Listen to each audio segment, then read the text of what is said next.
Hey, what's up, everybody? Welcome back to the Salad Bowl Podcast. Today, I get to sit with a good friend of mine. We've been knowing each other for about 19 years, a good friend of my wife's as well. And we get to talk about a lot of different things. We talk about business owning. We talk about parenthood. We talk about a lot of things you may be interested in. So strap in and let's get ready for the next episode of the Salad Bowl Podcast. Now, give me my theme music. You are now tuned in to the Salad Bowl. You are now tuned in to the... Listen up, don't care if you about to pass out or you just getting up. You really did your thing with this one, Kevin, gotta give it up. Messages you bring and be motivation to live it up. We out here really normalizing authenticity. Can't be talking all the time cause that mean you ain't listening. I think you look better when you smile, I see you glistening. Communication helping me to see what you envisioning. Yeah, back to the mission then. Whether you black, white, brown, yellow, or green, more can be accomplished as a team. Together, the problem is never as hard as it may seem. Lot of captivating convos like Martin telling his dream. We choosing curiosity over certainty. You should certainly subscribe to this one here with some urgency. This a win. Even Callie know you are now tuned in to the Salad Bowl. The Salad Bowl Podcast. It's the Salad Bowl Podcast. You are now tuned in to the Salad Bowl. It's the Salad Bowl Podcast. Yeah, you are now tuned in to the... It's the Salad Bowl Podcast. You are now tuned in to the Salad Bowl. You are now tuned into the Salad Bowl Podcast with Kevin Thompson.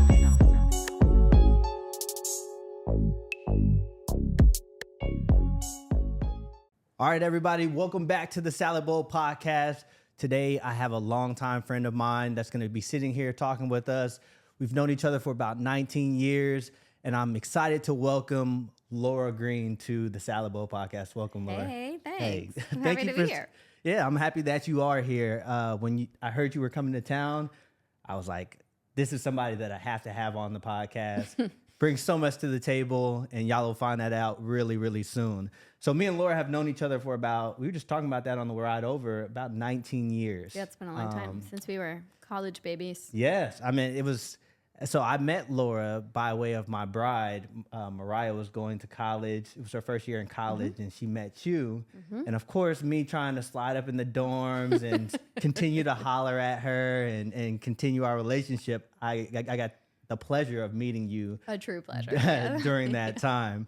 A little bit about Laura before we get started, just so you don't think I'm just talking to some stranger. Laura is a business owner of Impact Vector.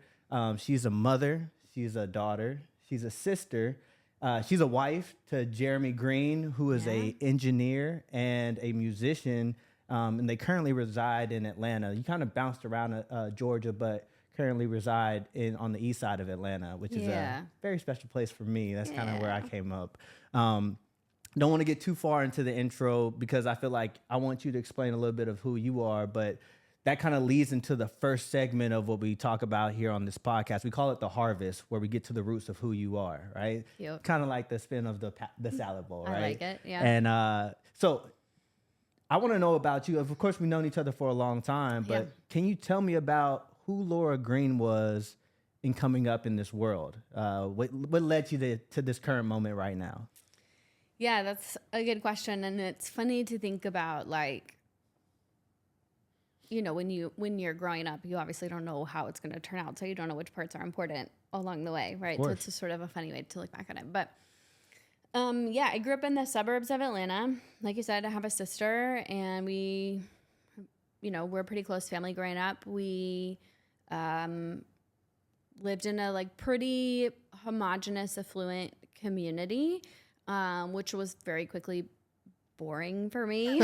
We lived, it's kind of funny, like the part of Atlanta that we lived in was like I said, pretty affluent, mostly white, conservative. And this little tiny neighborhood that we lived in was somehow really diverse. And so we had families from lots of different parts of the world, lots of Black families, obviously also white families, and a whole gang of kids. And so we just all hung out together. And I just got used to that really early on. And so I was in this bigger context that was not diverse, but my friend group and the people I was with a lot was. And that's interesting looking back, because that's something that I've always continued to value and just feels more comfortable to me, really. We were my sister and I were pretty like smart, like school smart, well-achieving kids growing up. And it's funny the way I sort of look back, like my sister was usually more of the like math science thing. And so I kind of steered myself in the more like literature, you know. Wait, who's older? Are you older? I'm older. Okay. Yeah. All right. Awesome. She's 3 years younger. So we're also very competitive. So I think that's partly why I went the like liberal arts route, because I was like, I'm not going to win this math science thing. So I'm going to do something Gonna else. excel at the liberal arts. Yeah, do my own thing.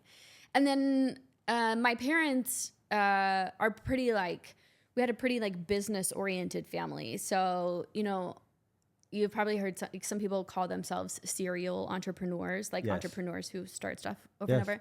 My dad calls himself a chronic entrepreneur. So like he started a lot of things, and sometimes they went really well and sometimes they really didn't. Okay. And then my mom was like a corporate executive at a time when like there weren't a lot of women who were corporate executives. And so we had a lot of like, you know, business ideas, a lot of family meetings, a lot of charts. Nice. And so in some ways, like as a kid, I collected business cards, you know, kept them organized to my little thing. So I should have known that I was going to end up going into something business related, but I was determined to go my own way and do the liberal arts thing. And so I tried that. Business meetings at the household, very business minded or oriented family. You do feel like it rubbed off on you in a certain type of way.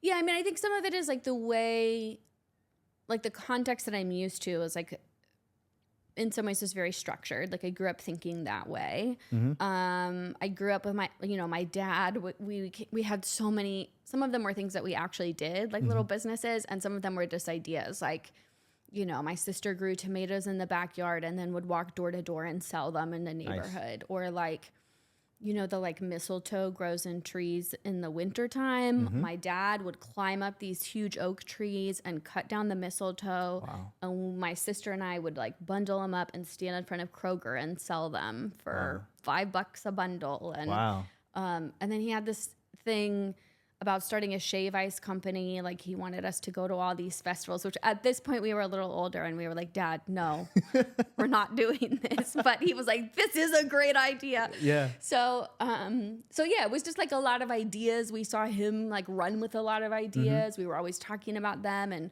you know, again, because my mom was like used to corporate stuff, she was like, well, if you want to make a go-to-market strategy, then, you know, so that was just like the way we approached stuff. So in some ways it feels a little bit naive for me to have thought that I was going to not do that. Of course. That actually makes me think of a question, though. I mean, you said your mother was a CEO when not many women were CEOs at the time, and your father was in business as well. Because of that dynamic, was it one that was collaborative, or did it clash at times? Because I would expect that they both lived different experiences in business or in the corporate world. Yeah. Okay, so she was like an executive. She wasn't really a CEO. Okay.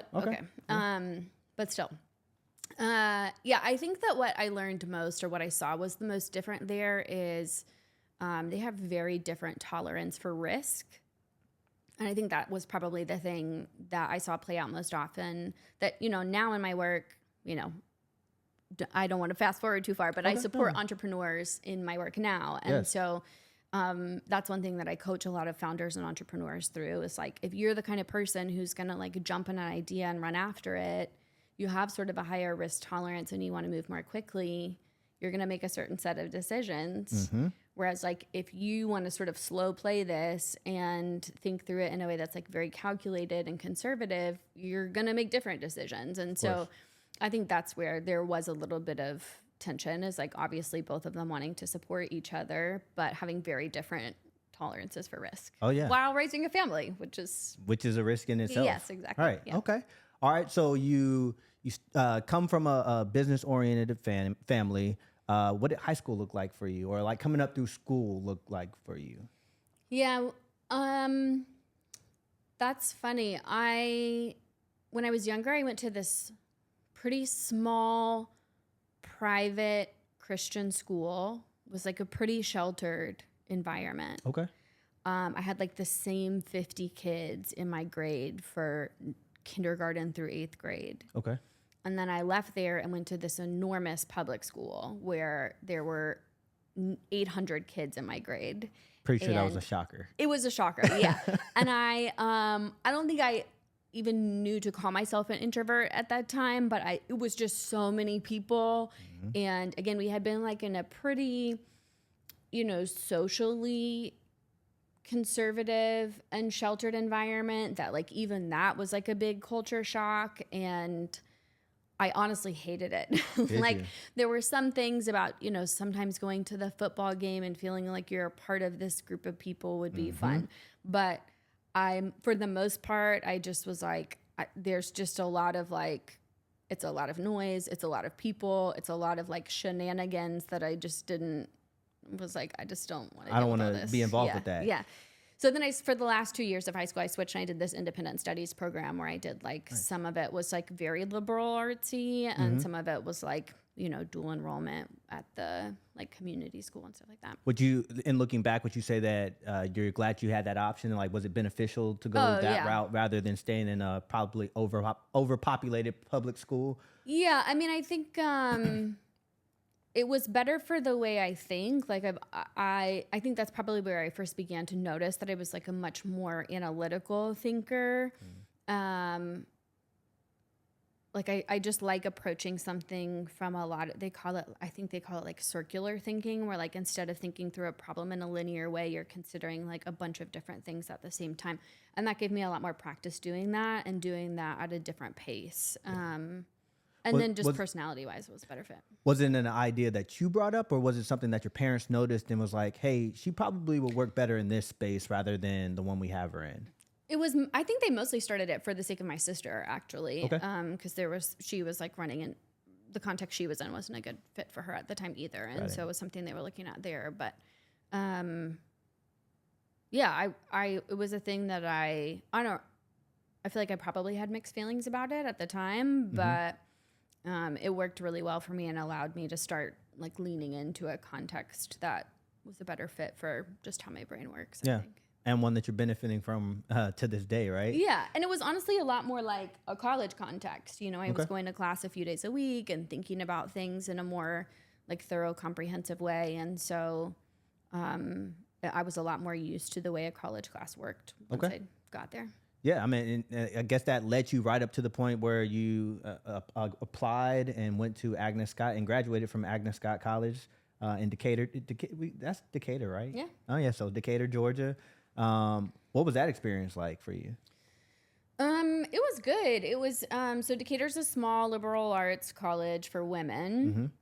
I hadn't planned on going to any of those things. So like, this is an interesting contrast. I thought that I wanted to go somewhere that was like really big, like a D1 sports program, just because I wanted to be, I wanted to go far away from home. Oh, really? Everybody that I grew up with was going to UGA, and I was like, I'm done with y'all. Let me do something different. Yeah. And so I was looking at these like big schools, and I went to visit like NYU, and I was looking at all these like really big faraway things. And my mom went to a women's college, so she thought that was cool, but she never like tried to push that idea. But she said, this school, Agnes Scott, is really close to it. It's the opposite of everything you want in a college. So let's go visit it. And they're small enough they do an interview. So that way you can do a practice interview. And since you definitely don't want to go to the school, if you like bomb the interview, it'll be fine. Right. It's just practice. Right. So we went there and we toured and, did the interview and looked around campus or whatever else. And then visited a bunch of other schools. And at the end of visiting all those schools, when I like pictured myself in college, I pictured myself there. And really? I don't know if I had the self-awareness at the time to know all those things that we were saying about high school, but I think it was really coming down to that. It was like I wanted a place that was like a slower, quieter context that was more relational, and so yeah, it worked really well for me. It challenged a lot of my thinking in ways that I think college should do, of course, because we grew up in with a lot of people who were like us. In a lot of ways, it was the first time that I had to think about like, oh, why do I think the thing that I think, Yes. and do I still really think that? Yes. So it was really helpful in a lot of ways. And also learned how to write a lot of words really quickly. So Yeah, I'm sure. that was good too. I remember coming by the dorms or whenever y'all were, out of class, and the amount of homework that y'all were getting through, the amount of Yeah. I guess it wasn't homework, just work that y'all had to do. I was very surprised and a little intimidated. I was like, man, is this what college is? I was like, holy crap, man, y'all were getting through a lot. And the stress level. I think that's another good thing about college is like with all that work, you're learning to manage all that stress as well because all the different timelines. You don't have mom and dad telling you what to do, when to do it. Yeah. But it seemed, at least now that I look back on those times and being a fly on the wall or outside of the actual college, is that it seemed like y'all grew somewhat of a group. I remember a girl named Tony. I remember Gabby. I remember it was you, Mariah, Dree. Yeah. You started your own family because you were away from your families. Even if they were closer in Georgia, it seemed like y'all started to rely on each other. At least that's what it seemed like from my perspective. Yeah, for sure. Can you kind of talk about how that came to be? That's funny. It was not on purpose. I mean, I'm sure there's like a part of I think probably just as humans, there's a part of you that's always looking to build community, right? But so I'll say it wasn't conscious. Mariah and I joke about this a lot, about how we first became friends. She knew a couple of people who were going there who had gone to her high school. But, when you start college, you don't really know other people, and I didn't know anybody. And so we, it was like, I think our actual first day there, people had finally gotten moved in. We were having the like meeting where everybody in the dorm gets together and they tell you like, here's the rules of college. And so we're like, In that voice? yes, exactly. Yes. And so we all were like sitting on the floor of the basement of our dorm room. And I had this bag of Jolly Ranchers, and Mariah just like happened to be sitting next to me. And I was like, hey, do you want a Jolly Rancher? And she was like, sure.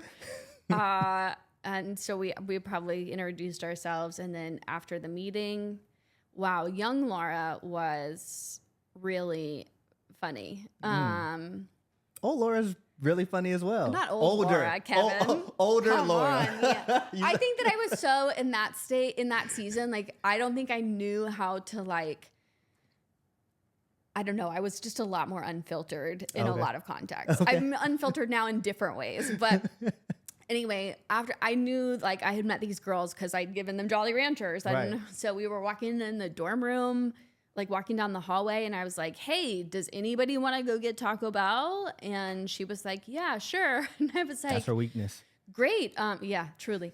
I was like, okay, great. Well, I don't have a car, so do you want to drive? Yeah. Who does that?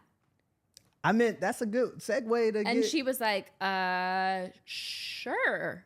And so that's what we did. And, the rest is history. Yes. That's pretty cool. Yeah. One thing I'm taking away from that story is that if I keep a little bit of a couple of Jolly Ranchers on me, I can bribe anybody to be my friend. You can make a lot of friends with a few Jolly Ranchers. Right. Yeah.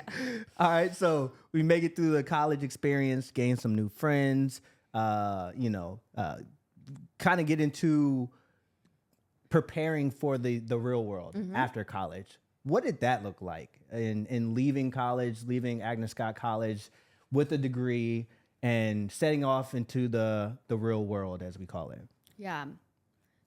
Are you thinking mostly about work, or are you thinking just life? I guess one question I would have is, did you feel prepared? Okay, I'll say this. I had, two grandfathers, obviously. Yes. One of them was a college professor. He had a PhD and was a college professor for his whole career. The other was maybe graduated high school, but never went to college. He had my dad when he was really young. And he had ended up building and growing a business. He did very well for himself, but he was like a pulled myself up by my bootstraps kind of guy. Okay. My grandfather, who had not gone to college, said everybody should go to college. He had done well for himself, but I think he always felt like, I think he wished he'd had that as a resource. And My grandfather, who had always been a college professor, said that nobody knows what they want to do with their lives when they leave high school, and nobody's ready to go to college right away. So he said that he would basically like sponsor a year off for me between high school and college if I did it, which was, very generous and an incredibly privileged experience to have. So I spent a lot of time. He didn't really care very much what I did with that time, but he was just like, you just need to see some of the world and try some stuff and work hard and just learn about real life. Yeah. So I spent some of that time working at McDonald's. I traveled a lot. I did photojournalism in West Africa. I went to photography classes out west. I just, took a lot of trips just for funsies by myself. And so I think that made a big difference for me, and having just some context about like what the world is really like. And so even though I had that experience before college, I think it set me up to kind of know more about what I was going to find in the world afterwards. Yeah. Would it be advice that you would give to either the viewers or your own children to say, of course there's money that's attached with taking trips and stuff like that, but if it's doable, I mean, I get think a bite of the world. I think before. traveling by yourself Okay. is a really powerful thing. And I actually don't think it really matters how far you go. I mean, you could go from New Orleans to Atlanta if you wanted to, but I think going to a city that's not your home by yourself is challenging and really good as a young person. I mean, for a lot of people, it's like the first time. I mean, you said it like in college, it's a lot of people is like the first time you have to like make a mistake that might actually go badly. You know what I mean? True. Like the safety net is kind of gone a little bit. So, and you learn so much about yourself when you're spending that much time alone. Mm-hmm.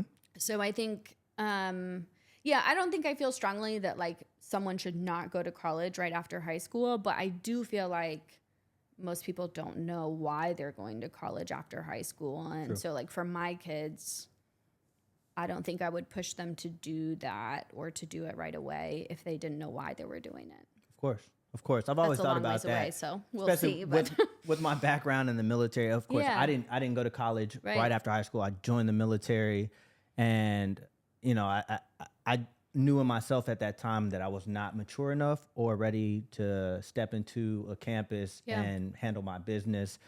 Of course, I signed up for a 4-year contract, so there was no way that I had a year off and then go to college. But I can see how there's some value to living life a little bit before you step into a place where they're low key expecting you to have some sort of purpose, Sure. so you can go in a direction in which they can help you well, with. it just is like, I mean, even if you're just taking college classes, right? I mean, and you know this because you've taken classes, and Yes. even now you're like, looking at different seasons of your career. And I think it's just helpful to have some context for like why this matters. Even if it's not like, here's the specific purpose I have for my career. I think it's just helpful to know like, this is a choice I'm making on purpose because I expect it to do something for me, instead of just like, this is what everybody I know does What's in doing. the Yeah. year they turn this many, I don't know, 18 or whatever. True. All right, so you've traveled the world. You've gained a college degree, maneuvered through your childhood in life, and that lands you outside of college. What came next? What was the next step of life for Laura? Okay, so I went into education. Okay. This is what I really wanted to do. So I did that. I worked for this private education firm. We were doing like very specialized clinical work, and I loved it. I was making almost no money. I had a roommate in, a not fancy apartment. Everything you're supposed to do when Right. you're 22. So I had this job that I really loved. I was working in education. I sort of, I was getting more and more responsibility, like managing other students' progress and like basically account management. That sounds more businessy, but like client management, sort of stuff. So I was managing their progress and, making plans for their education. And so that was really fun for me to there were a lot of seasons where my job was changing. So I was doing stuff that I really loved, that I was a little bit familiar with, but I was getting new things all the time. And I enjoyed that. I started getting more and more like management kinds of work, which sort of took me to the business side of it. And then eventually they were like, hey, we're going to open this brand new learning center, this tiny town called Athens, Georgia. Athens. Shout out Athens, Georgia. Yeah.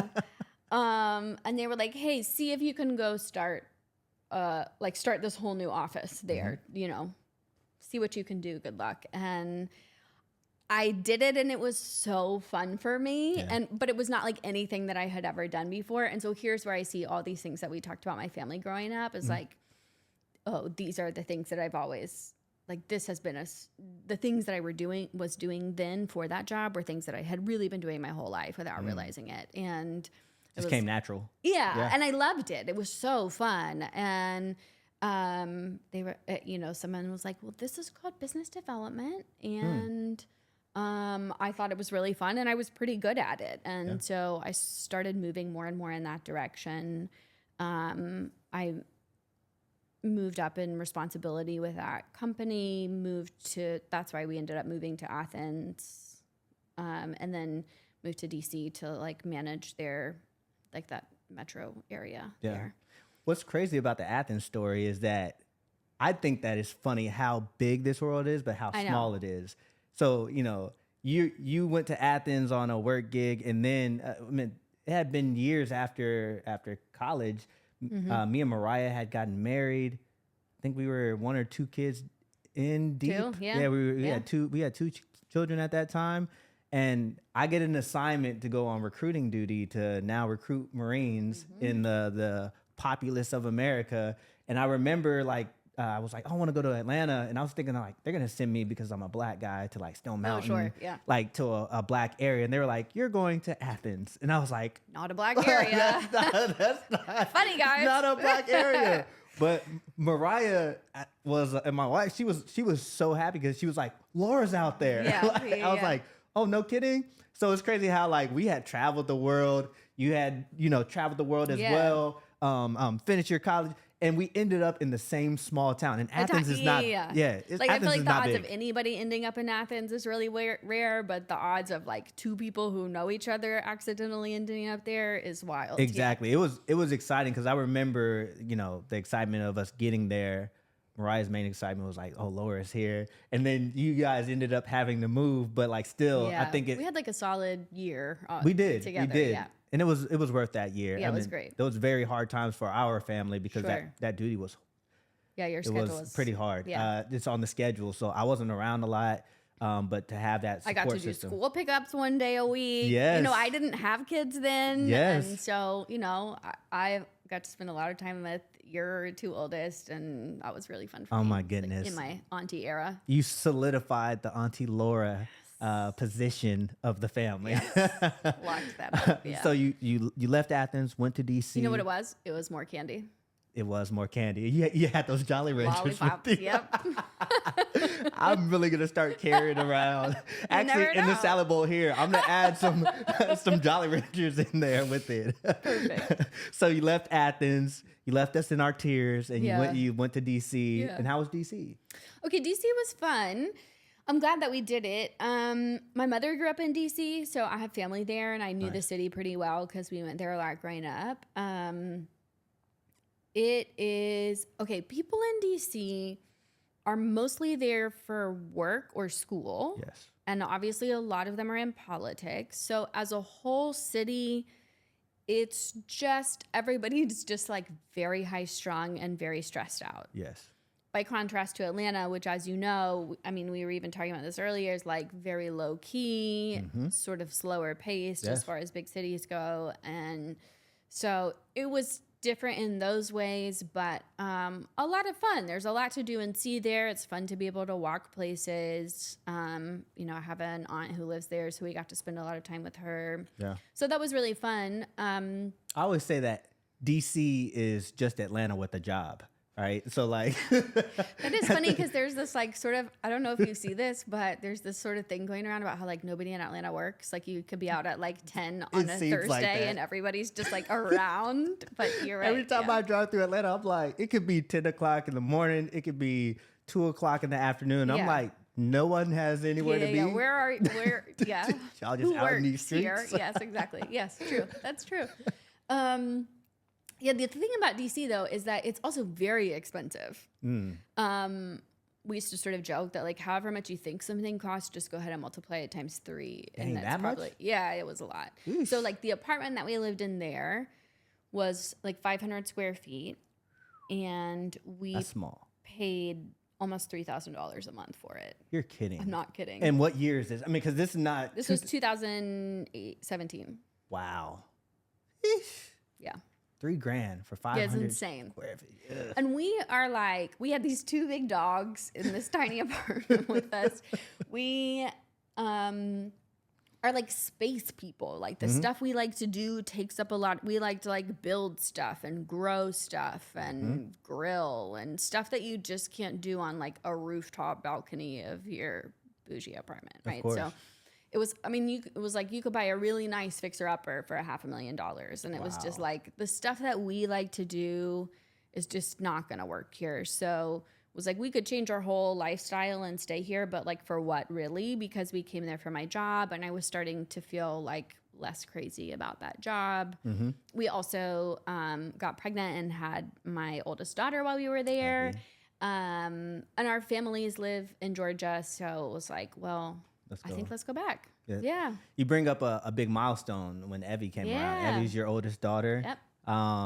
Such a light. Yeah. Every time, and I hear you tell stories about her. Of course, you're down here visiting. They're not down here right now, but when you talk about her, you even get a smile on your face. How did motherhood change the trajectory, or maybe it didn't change it, but how did it affect your life? I think, so in a really practical way, it changed a lot of things because obviously there's like expenses and you need help. And, you know, so I think we probably would have ended up back in Atlanta anyway, but that probably happened more quickly because we had her. It also meant that once we were back in Atlanta, I was basically working in the same role, but I had this really long commute. And I was like, I am going to never see this kid if I keep doing this.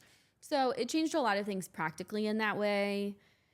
I think, I don't know, besides that, I don't know a not cliche way to say this, but it just feels like when you become a parent, there's like a part of you that realizes differently, like which things are really important. And it's not always that it's bigger things.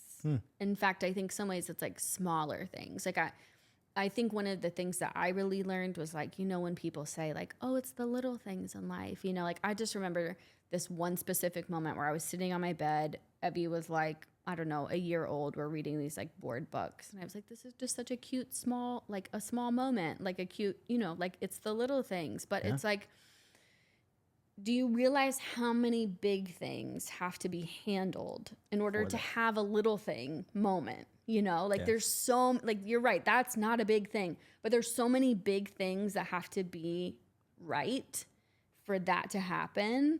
And so I think that was the biggest shift is I was like, oh, the little things are important. And it's important to me to invest time in paying attention to the stuff that feels important, even if it doesn't feel big. Yeah, I think being a parent may be one of the most underrated jobs out there.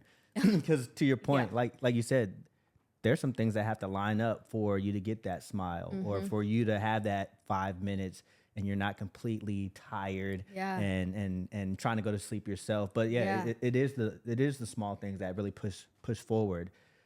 I feel like I fast forwarded and we totally skipped the part of how you ended up with Evie because we didn't talk about Jeremy. And Jeremy's your husband. Jeremy's, and we already talked about him a little bit, but like, can you kind of describe that love story of how that came to be, if you don't mind sharing? No, I don't mind sharing. I met Jeremy at church. He's a musician, as you said, so he was playing the piano. Really? And I'm pretty sure he wasn't playing it like that. Yeah, sorry. No offense. He had the hands up. Yeah, he was, but I can't do it without, I can't say it without doing that. he was playing the piano, and I had started going to church there. And this sounds insane when I tell this story. Okay. But I started going to church there, and I was kind of like, I'll pick that one. And I really didn't know him. Yeah. But I was like so sure That's that my we guy. were going to end up together. Yeah. To the point where I was like, this is delusional. You've got to cut this out. Like, Really? I was like, you got to let it go. Yeah. Was it mutual, or did he even No. know at first? No. You were just like, Honestly, That's I him. think at that time, I don't even think he knew who I was. oh, really? Yeah, yeah. That's what I Big told you. church, small church? Insane. Like medium. I don't know, a few hundred people. Okay. All right. So eventually we got to know each other. I made some strategic moves and joined the worship team. You know, always I'm a laughing plan. because you're saying this is insane. I'm sure there's somebody out there that's going to be listening like, I did the same thing to get mine. But it is insane. And us men, we do the same thing as well. Yes, true. I mean, this is how we met. Yeah, because exactly. We're doing this exact same thing. Yeah, true. So anyway, I was trying to think of how many details we're going to go into here. So yeah, we hung out for a while. Okay. And we kind of became friends, and we had this sort of ongoing conversation about like, is this like what is Yeah. really happening? The first time we had this conversation, and I was like, hey, so either we're gonna like do this thing or not. Mm-hmm. Like, what do you think's going on? And he was like, oh, I just think you're cool. And I was like, okay. So I'm guessing that's not what you're supposed to say to your future wife. Well, the thing was, here's what's fascinating about it is like, I didn't believe him for a second. Oh, I so was you like, called him "There on is his bluff." No, I did not call him on his bluff, because I feel like if a guy says to you, like, basically, I'm not interested, and you don't take him at his word, then like whatever disappointment comes next for you, that's on you. You set yourself up. He said this is what he said. Yeah, yeah. So I'm like, okay, cool. Well, what I said was, if that's really true, I just need to make sure that like that's the way you handle yourself, because that's not what I thought was happening. So Right. if that's the thing, then that's the thing. That's fine. Just do that. Of course. But in my head, I'm like, I don't believe him at all. And I also like, okay, keep in mind, at this point, I've been so certain that we are going to end up together for literally years. Wow. But I also am like, I cannot just sit around waiting for Jeremy Green my whole life. This is true. So I was like, okay, that's fine. I went on a couple dates. But in my head, when he says this, I was like, listen, I'm going to give him 2 weeks. He had a deadline. Yeah. And I did not tell him this. Yeah. But because it was also important to me, because I felt so insane, Yeah. that I was like, I'm really trying not to force this thing, because I need to know that like, This is real. yeah. So anyway, I was like, okay, I'm going to give him 2 weeks to change his mind. I'll just go about my business in the meantime. Kevin, 14 days later. Exactly. 2 weeks later. Yes. He calls me back and he was like, hey, I've been thinking about some things. Wow. Can I take you out to dinner? Wow. Now, this next part of the story is like an example that works for him, but I would not recommend. Okay. Okay. So the series of steps that I'm going to outline for you next, like nobody take notes on this part. Do not do this. Yeah. If you had your pencils out, Warning. put them down. Do not do this. So he picks me up. He takes me out to dinner. We went to Chili's. Are you serious? Yes. I We mean, go to, Chili's can be nice. you know, they had that like 2 entrees for, $20 2 or for whatever. 20? Yeah. You both get a lemonade and like a Did we get the salad to Texas share. fries? Probably. Yeah. I don't know. Anyway, so we go out to Chili's and he explains to me all of the reasons why it is not a good idea for us to be together. Wow, that's bold. Right. And he's like, hey, But strategic. so was it? Ah. See, but you were here's the there. thing. He is very analytical. He comes he's off that gonna way. check off like every single box. By the time Jeremy has come to a decision, he has thought it through all the way. So he's like, okay, well, I work at this place. Like basically like this is, don't play where you eat. Right. Oh, yeah, So yeah. he's like, this is where I work. So I can't have any that's extra. going to be weird. There were all these other, there's a few other variables. He's like, oh, by the way, don't know if you know this. You're white. Oh, He's not. He brought that up. Yeah, right. It was on the list. Yeah. And I was like, oh yeah, well, there's that. Yeah. And he was, so anyway, he was New just to like, us. right. So he was like, okay, well, let's think, I just want to, so he gets to the end of this list and I was like, okay, well, are you saying all of these things so that I know why we're not together? Or are you saying all of these things because you're suggesting that we try it? And he was like, well, I just want to make sure that we're thinking carefully about it before we do this. So think about it.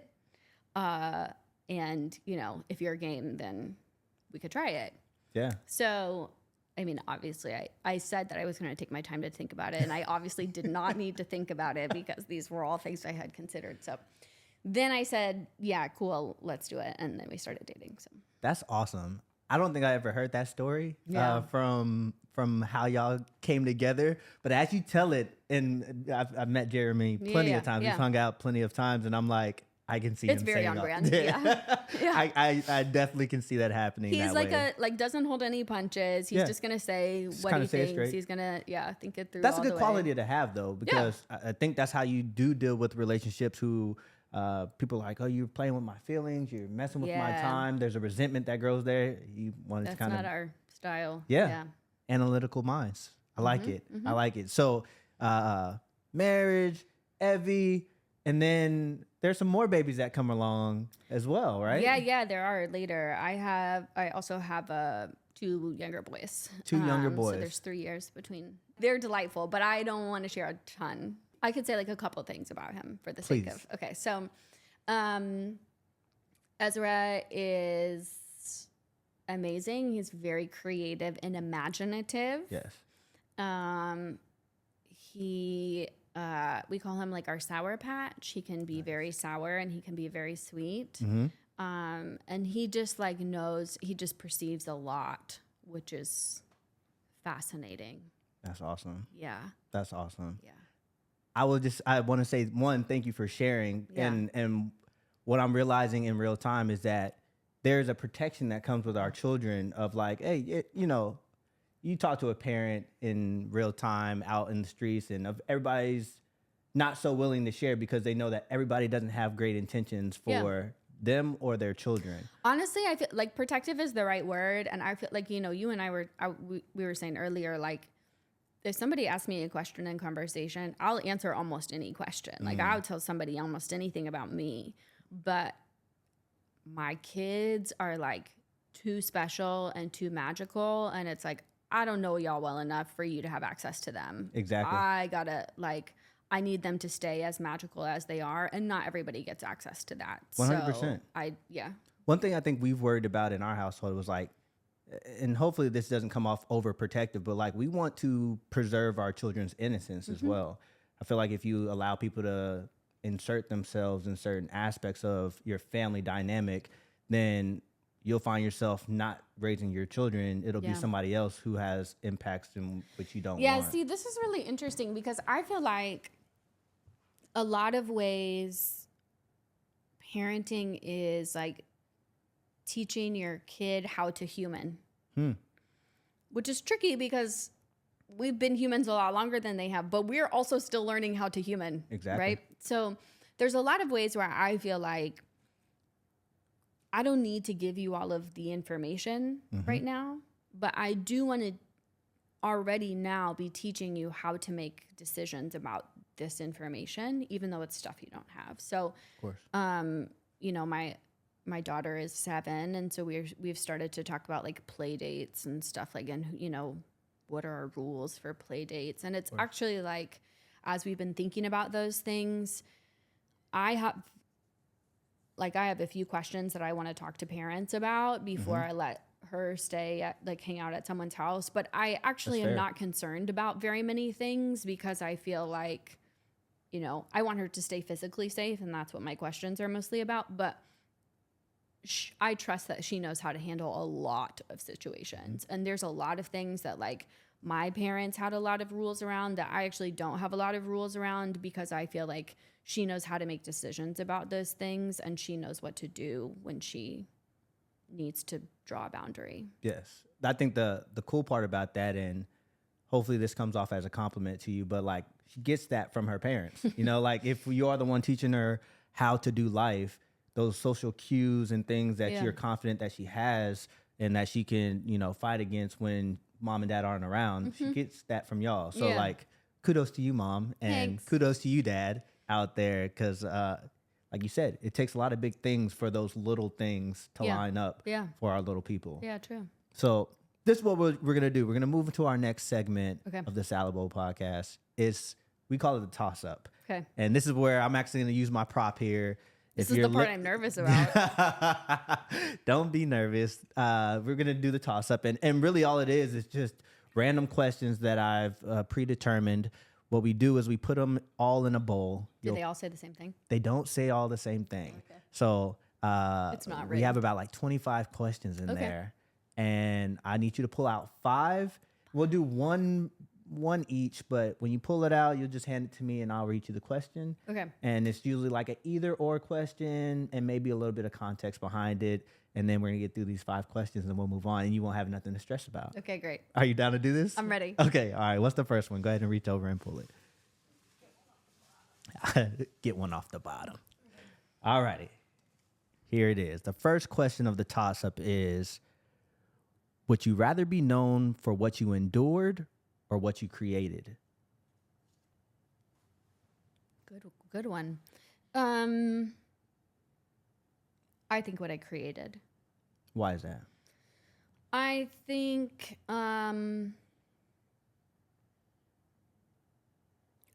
that the things that you create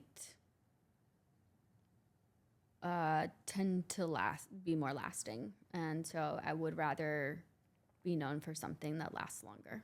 I really like that answer. You set a pretty high bar for the first question. You're going to have to match that for the rest of the time. Okay. See, the first question wasn't that bad, was it? No, it wasn't. That was a All great right. question. Hopefully the stress Okay, level is here we coming go. down. We'll go second question. All right, here we go. Okay, this is a good question. Would you rather live a life of constant curiosity or constant certainty? Oh, curiosity. Really? I think I already live a life of constant curiosity, actually. That's surprising to hear you say that. Why? I would have guessed the other because you have an analytical mind. I would have thought you valued certainty behind certain things, but tell me why curiosity. I'm intrigued. I think that's funny because this is not that deep of a question, but this is a kind of a deep answer. I think that for me, wonder is like a spiritual practice. Tell me more.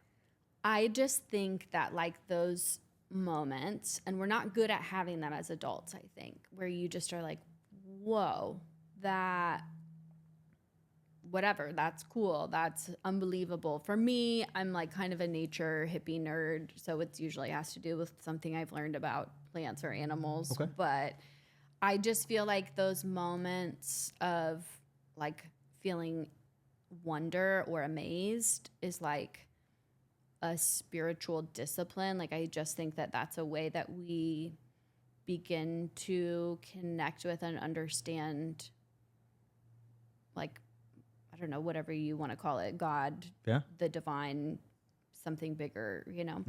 And I don't think you get to do that without curiosity. I would 100% agree with you on that. And even here on the podcast, one of our like lines that we use is choose curiosity over certainty, right? And like when I heard that phrase, and I heard it from a friend of mine who was actually on the podcast, I was like, man, when you apply that in practice, I feel like it gives you the wonder in what you're speaking about, right? Like instead of saying, I'm sure that this laptop is sitting here in front of me, right? I could say that, but to ask the question as if there is another answer, and it still may be sitting in front of me, but just to ask the question of like, well, what else can I consider? And I also think this is a cool example of that, because I also think that like, even if the answer is still going to be the same thing, there's a lot more fun in that when you approach it with curiosity. Like if we just say, I know this to be true, that's not fun at all. It's not. But it's not. like discovering the answers or even confirming the answers just allows more space for like play. Yeah, 100%. Another great answer. Let's move on to question 3. All right. Stress level coming down a little I'm bit? good. All right, Yeah. we good. Now that this is probably going to be the last one. This is going to be the hardest one. No, it's all downhill from here. Okay. All right. Next question on the toss-up is, would you rather heal in solitude or in the presence of others?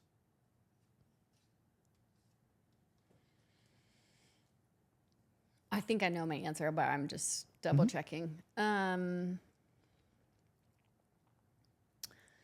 I am not sure that you can heal in solitude. So I would say in the presence of others. Okay, there's a lot more to that that you're not saying right now that I'm gonna have to pull out of you. Okay, that's fine. So you don't believe that you can heal in solitude. So like it's impossible for a human being to work on or Okay, I'm not certain, Okay. Oh, okay. but Well, you this choose is my curiosity. theory. Yes. Okay, tell me your theory, please. Okay, so my theory is yes, that we need, like that anybody would need other people around them to heal. I don't think that people like see their own blind spots or their own wounds in ways that other people do. I don't think that people like you can't ever see yourself accurately. Like even in I was just reading about this week, but even like people prefer to look at the mirrored image of their faces instead of like the actual version of your face. Like you just are used to what you think about yourself, which is never like the real thing. Yeah. And I just think that like, yeah, humans were never, I don't think we were really made to be together. To be alone. Yeah. I think we were made to function together. Like humans literally can't survive Exactly. by themselves. So, and I think you see that in communities. You see that, I guess the center part of family is to have that connection. yeah. I think that there's extreme value in having people around you. It's funny because I play in a men's basketball league on Monday nights. Mm-hmm. And it's not, I'm getting worse at basketball because I'm getting older. Like I'm getting slower. I'm not so great anymore. Or who says I was even great, right? I mean, But one of the biggest things that I like about being in those spaces is just being with the guys. Yeah. Like after we get more work done after the basketball game than on the court. Cause like it'll be myself, a couple other guys, and we sit and we talk. Yeah. And we're like, yeah. hey man, this is happening at my house. How do you see things? Right. And I feel like I always feel so much more at ease when I get back to the house after having those conversations because I was able to connect with other people. It's even like, okay, like I said, I'm like a nature hippie, right? So I would say that like the garden is like my church. Really? And I just feel like I learn a lot about the world in that way. And it's like, okay, the healthiest plants are grown when there's a lot of different kinds of plants around. If you grow only one thing, No kidding. it's not you're gonna have, like if you grow only one kind of thing in your garden, you're gonna have more pests and more disease, and it doesn't work. Are blowing my mind right now. I feel like what you just said was very simple, but like that is, I think it kind of circles back around to how diversity is good, right? Yeah. Even in the garden. Yeah. That is wild. So you mean to tell me by having a homogeneous garden of just growing one thing, you're more at risk at, wow. It's like even like the healthiest ecosystems are measured by biodiversity, right? Like the less diversity you have in a natural context, the less healthy that context is and the less likely it is to survive. That is a word, ma'am. That is a word. Thanks. Yeah, I like that. I like that. All right, I think we're moving to question 4. Okay. And for some reason, the bar just keeps on going higher and higher. All righty. It's a good question as well. This Wow, is question Kevin, what 4, good right? questions you made. Yeah. All right, here we go. Are you more invested in your cultural roots or your personal evolution? My personal evolution. Okay. All right, why is that?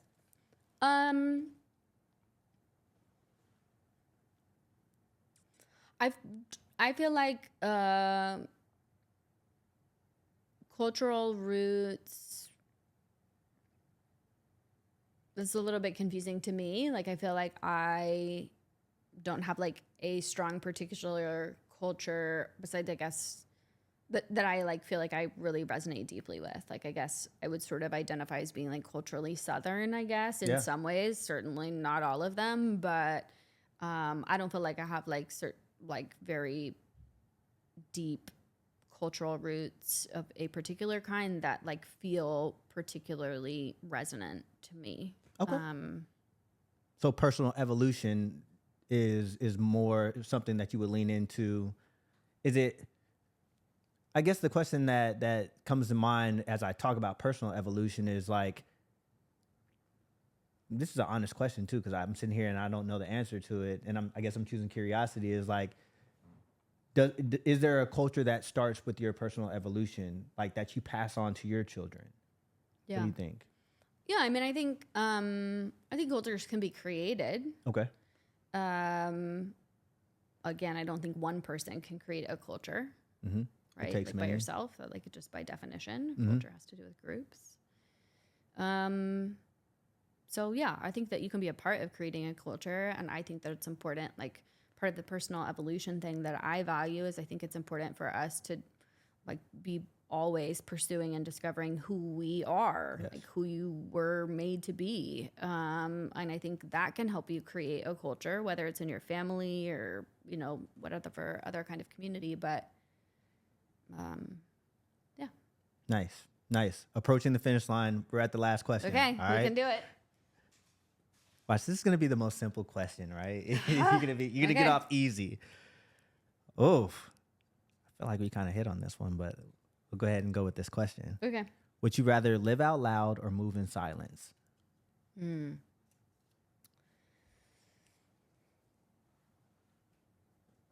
I think that I would rather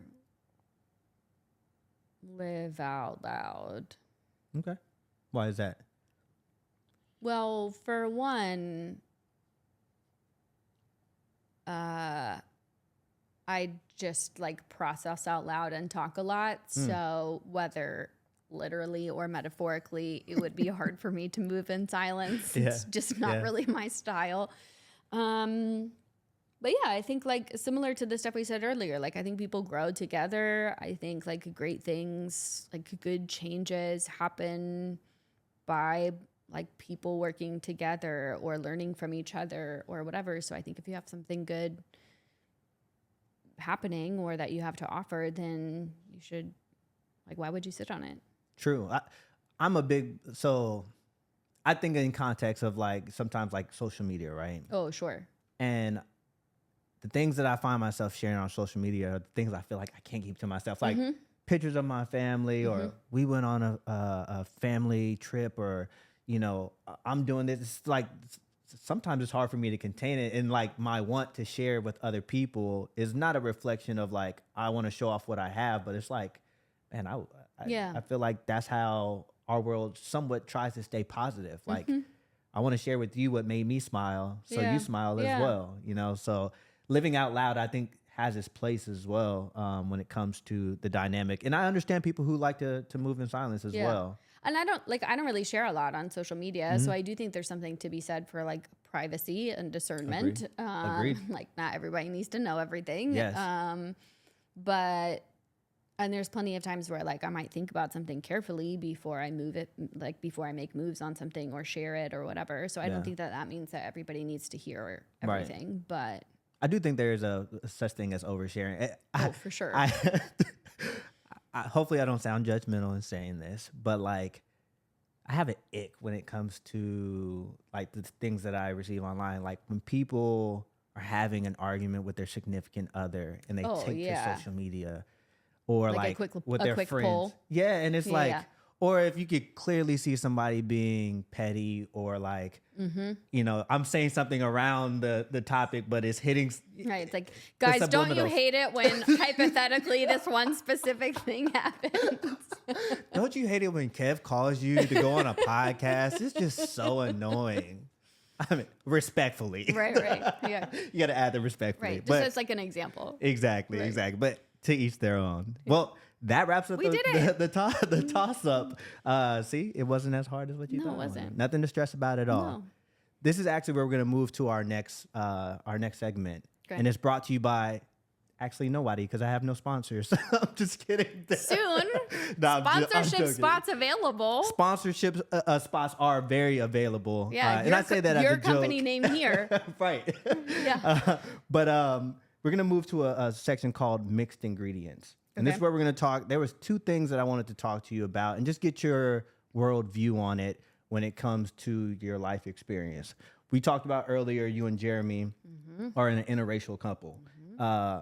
How do you move throughout the world? Because I'm pretty sure, and we're seeing a lot more often. I actually looked up the other day. I was like, when did interracial relationships actually become a thing? Because here in this country, it wasn't always a thing. 1967. So within this lifetime, we've seen it become legalized. Yeah. I would assume, and I'm not in an interracial relationship, I would assume it probably has its challenges, but it has its upsides as well. Could you speak to how you feel about that, or? Yeah. It's a big question.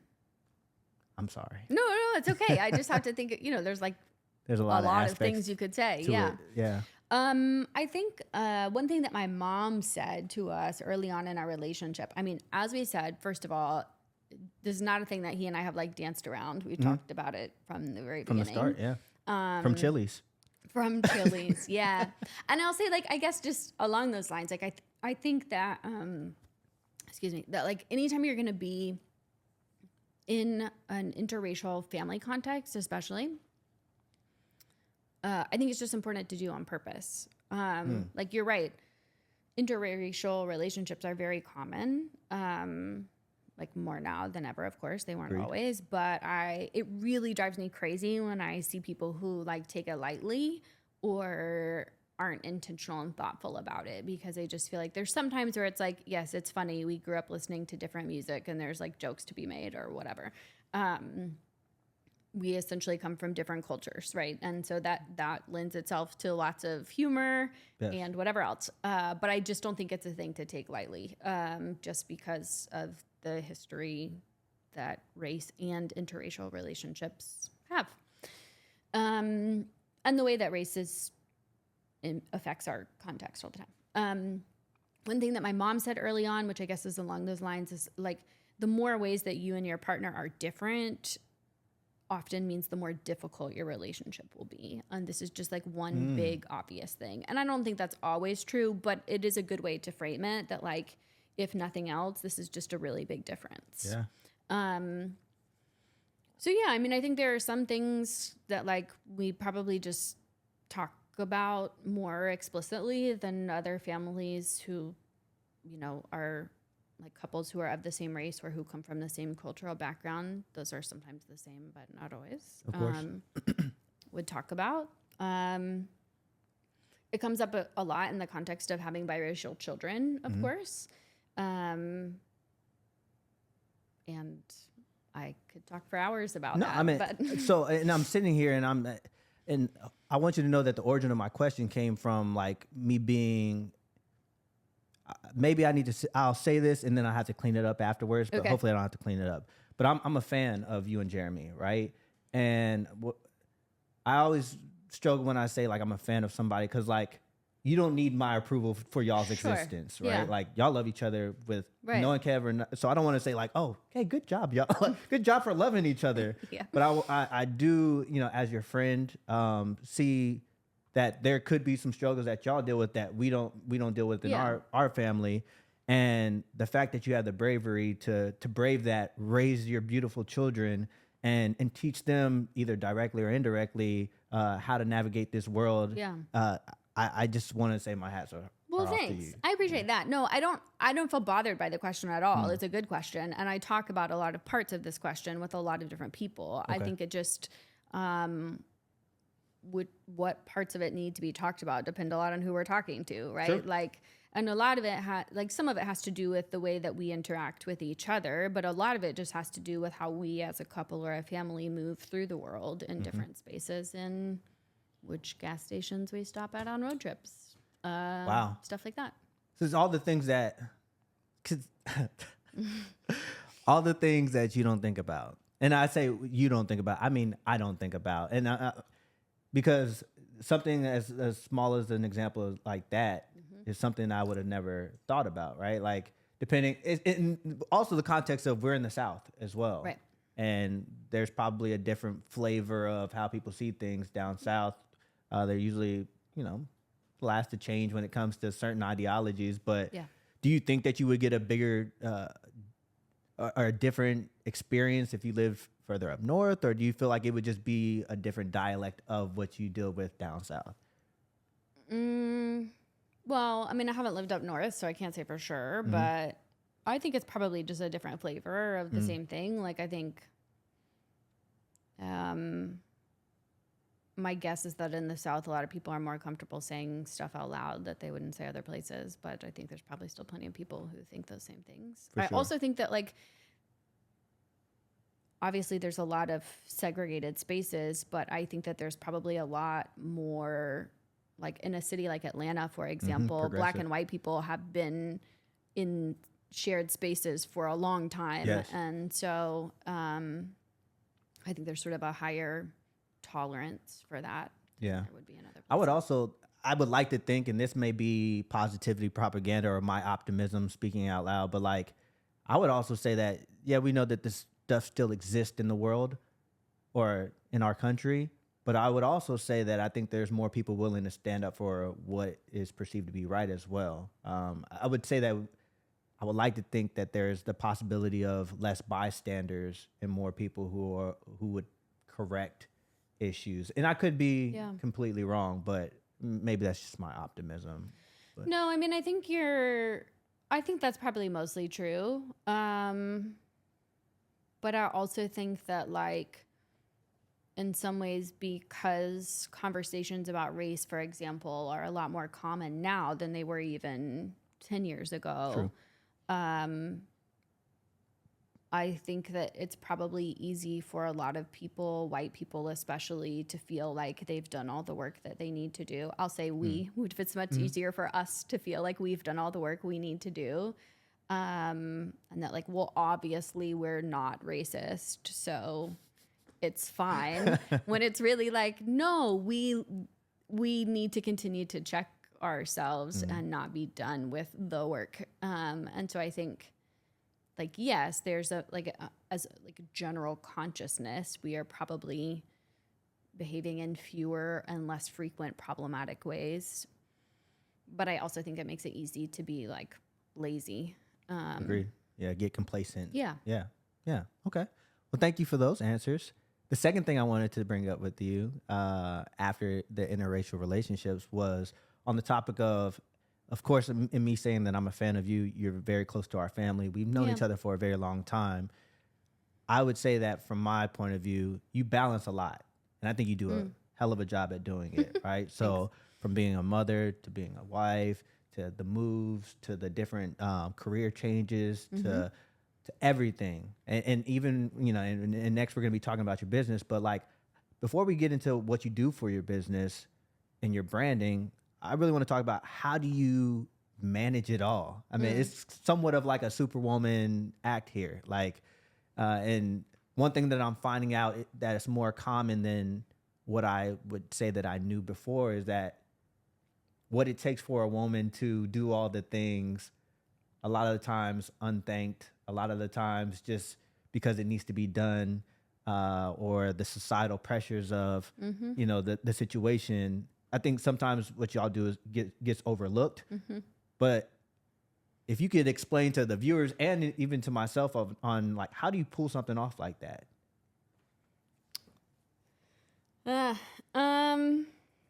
Well, thanks for starters. You're probably too kind. It probably feels way more chaotic than it looks. That part I know for sure. I think that a lot of it, one, we talked at the very beginning about tolerance for risk. One thing that I notice in our family is that Jeremy and I both have like a pretty high tolerance for chaos. Okay. And that helps. Like we just like, even Mariah, by contrast, like, you know, she knows what's happening when, and she could tell you what's happening next Thursday and who's supposed to be where. And I just cannot do that like ever. So we just like, I think that Jeremy and I, just partly by personality, are much more comfortable just like embracing some of the like, what feels chaotic and messy. Yeah. So I think that's part of it, is like, it's not that we're managing chaos. We just are okay with like, this is just how it's going to be. And that's, you know, I'm not at all saying that that's like the right way to do it. That's just what works for us. Works for y'all. Yeah. But I also think that like he and I as partners, and then of course also as individuals, have been really intentional about like choosing what we want our lives to look like in ways that like do cost something, right? Like everything is like, you know, there's consequences to every decision, right? But I think he and I have both really intentionally chose to do work that we love. We choose what we want our family rhythms to look like. For a long time, I've chosen not to spend as much time on my business so that I don't feel overwhelmed and scattered. Yes. And that means we had to delete the Amazon/Target line item from our budget because it's like, this is, you know, you can have one or the other. And Exactly. for this season, this is what we pick. And so, yeah, I think that's a lot of it. Is like, one, just realizing that like this is where we are right now, and that this is okay with us, like in terms of like the pace of our life. And the other is just like choosing what we want to be a part of it and what we don't, and realizing that like, I think in a lot of ways it's like, well, this is how people do it, and realizing that like, well, it is how a lot of people do it, but you can also pick if you want to do that or not. And that doesn't mean that like you can pick to have everything, but you can pick which things you do want. So. Would you say that it was like it the pieces fell in place naturally, or did it take some growth? Some growth. Yeah, It takes it was really some hardship. intentional. Yeah.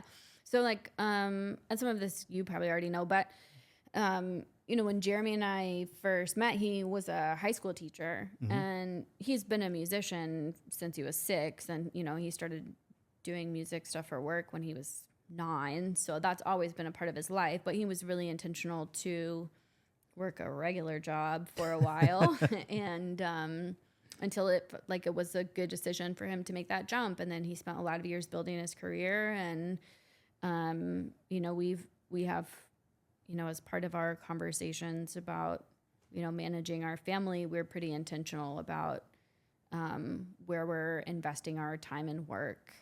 Like, we are sort of, in some ways we're like jumping without a net. What is the flying without wings, or like, whatever. You just don't have what you're saying is like we don't have a safety net. Yeah. So we just have to be really intentional about it. So it's not, it wasn't at all accidental. Yeah. Okay. Okay. All right. Well, thank you for that answer. All right. So this is where we're gonna move to our next segment, and we call it dressing it up. Okay. You know, we've had the toss. Or we started with the harvest. Yeah. We had the toss up. Then we had mixed ingredients. Okay. Now we're at dressing it up. I like We're it. get to talk about your personal branding. Okay. You're a whole business owner. Yeah. Founder of Impact Vector. And I want to give you an opportunity to talk about what you do. And obviously, I think it would take a passion in order to start a business on something, or a conviction behind something. But can you kind of enlighten us on what you, because I saw you at work today. Before we showed up here, I saw her in session with my wife. And I thought it was very cool, exactly like how you were breaking things down to a business owner on how. Yeah. So the work that I do strategy work with entrepreneurs, mostly founders, and I sort of focus on the gap between an entrepreneur's vision and whatever's happening every day.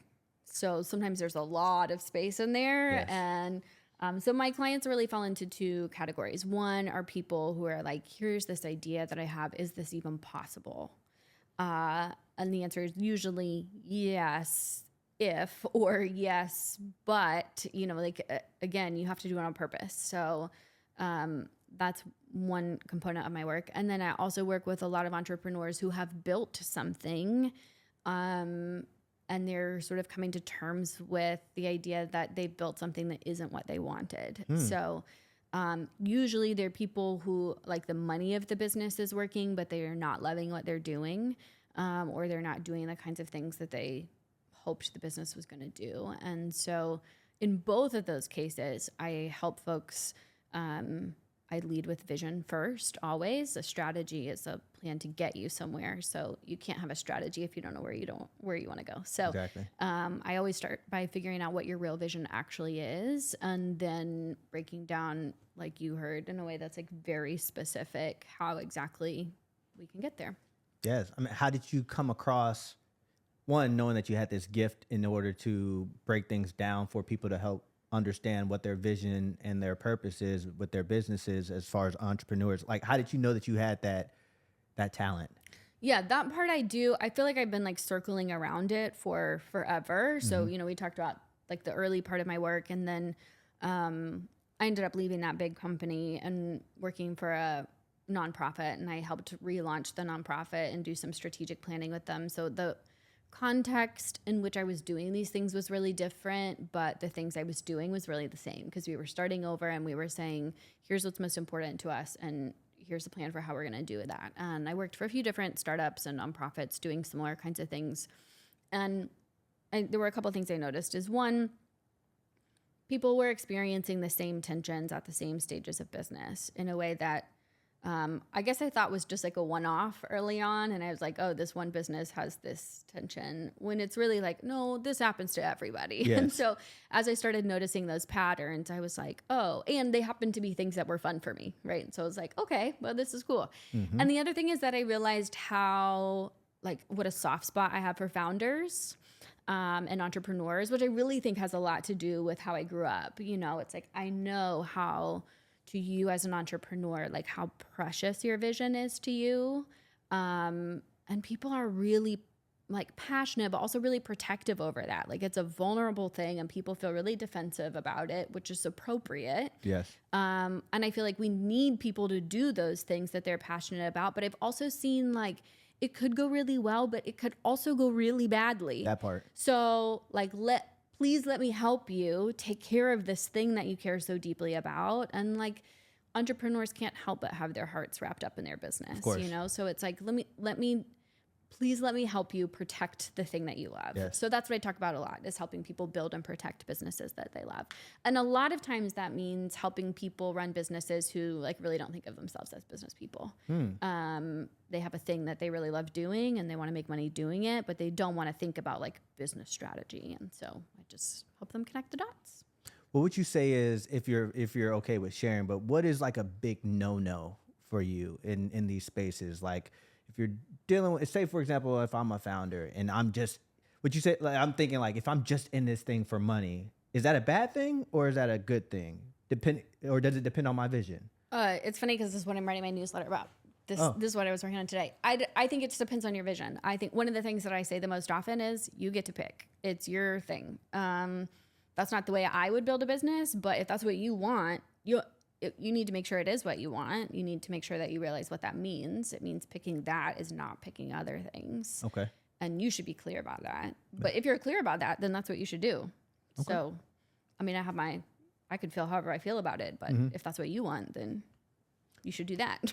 Would you say that there is a particular recipe that you've seen, like, in the people that you've worked with? Is there a particular recipe that you've seen work more than others, where if they're not using the right ingredients, it's destined to fail or it's destined to succeed? Are there some rules of thumb that you usually go by? And I don't want you to give all your special, because you're going to have to hire her if you want all of this information. Go to your website. No, I appreciate that question. No, okay, so I talk about more impact and less friction. Okay. And that comes from alignment. So when I look for, that's when you're like, I mean, you could think about, like, I'm always thinking of these silly metaphors, but I think of it like a road trip. You can imagine, like, you know, if the alignment in your truck is off, it's going to be a wobbly ride, right? Is. Like, we don't want that. Yes. So when I'm looking for alignment, there's 3 main things I look at. And I look at your vision, which is like the thing that compels you, right? Some people have it carefully crafted on a piece of paper, but for a lot of entrepreneurs, it's like the thing that's in their gut, right? The second is their strategy. So again, we this is a word we throw around a lot, but that's the plan to get you to your vision. It's I call it, it's like the how to your why. Okay. And then the third piece is your systems. So systems could be everything from like your task management platform to like when you check your emails. And so I look at those 3 things and I look at how aligned they are, because a lot of times when people are growing something, they just get to work and they, set up all these things and hop back and forth between them. And it's easy to do that in a way that creates disconnect or misalignment between those 3 things. And so the biggest thing though, when I am doing these work sessions with entrepreneurs, the thing that is almost always the hardest is the vision. And the things I talk about are helping you be as specific and authentic about your vision as possible. Most of the time, those entrepreneurs that I talked about who have built something that they don't love, the reason that has happened is because they haven't been honest with themselves about the specifics of their vision.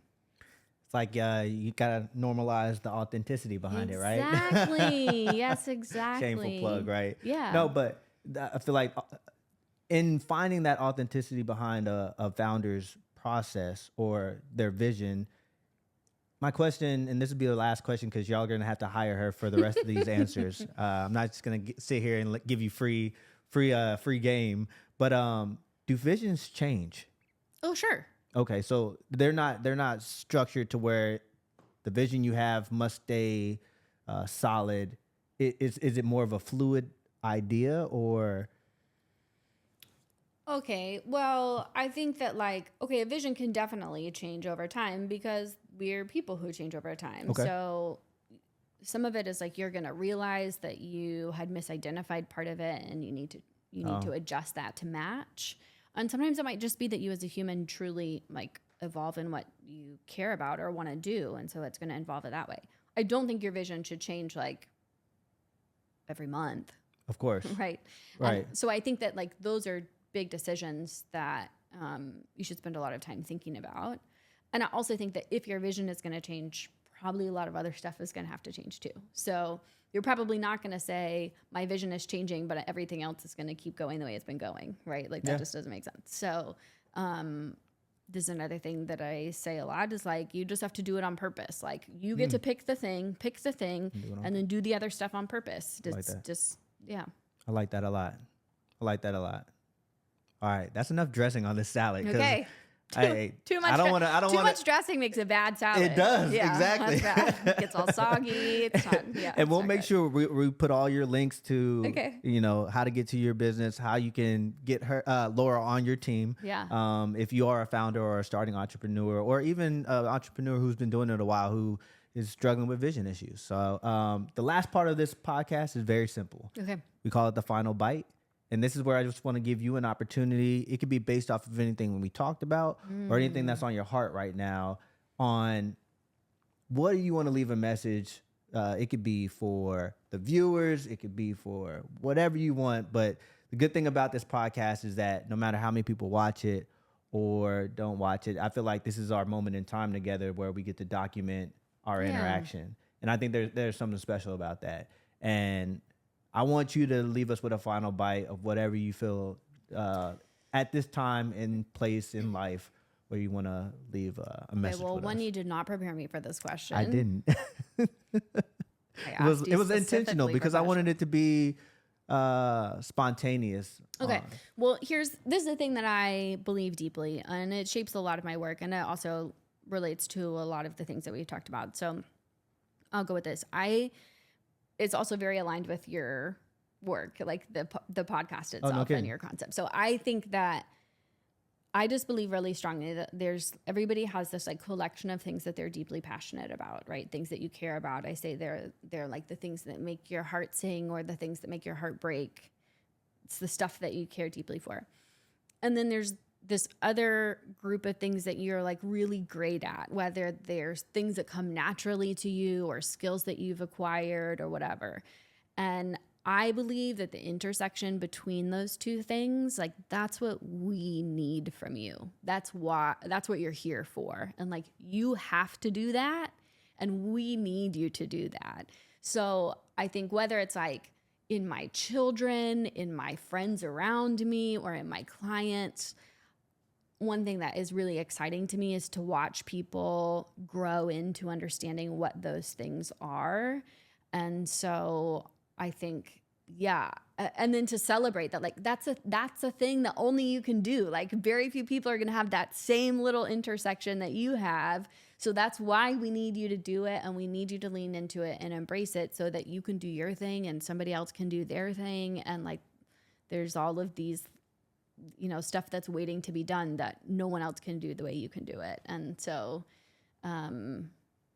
yeah, I guess that's like a hot take. Yeah. It's not that hot of a take. I don't know who needed to hear that out there, but I needed to hear that in here. And I really appreciate that final bite because you bring up so many good points just in that message. And I think that even in adult life, as we transition to many different things, even I'll speak for myself. I don't want to speak for anyone else, but yeah, you have to find out what you're good at and what gives you those feelings. Even as I get ready to transition out the Marine Corps, I find myself saying like, yeah, I could chase money, but I would rather chase a passion. Yeah. And who's to say that my passion has to be in one place or another place? Just, I want to find something, I want to give a valuable contribution to this world. Yeah. So I think it's just like eyes wide open, no, like be intentional about knowing what that is. And then like, please do that because we need you to do that. Yes. Yes. There's a need. Yeah. There's a need.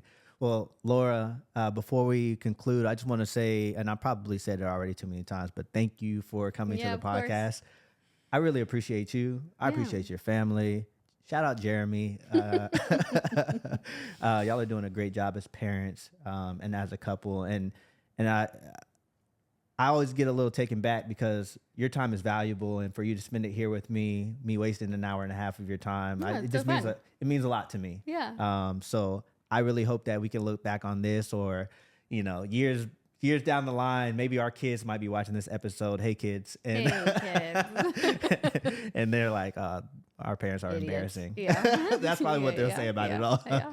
But thank you for coming, and I really appreciate you. And thanks for having me. This was fun. Yeah. No problem. That wraps up our next episode, or this current episode of the Salad Bowl podcast.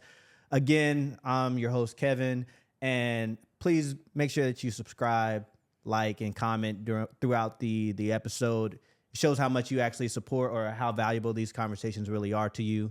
And low-key, it will keep on pushing me to go further. So thank you for your time.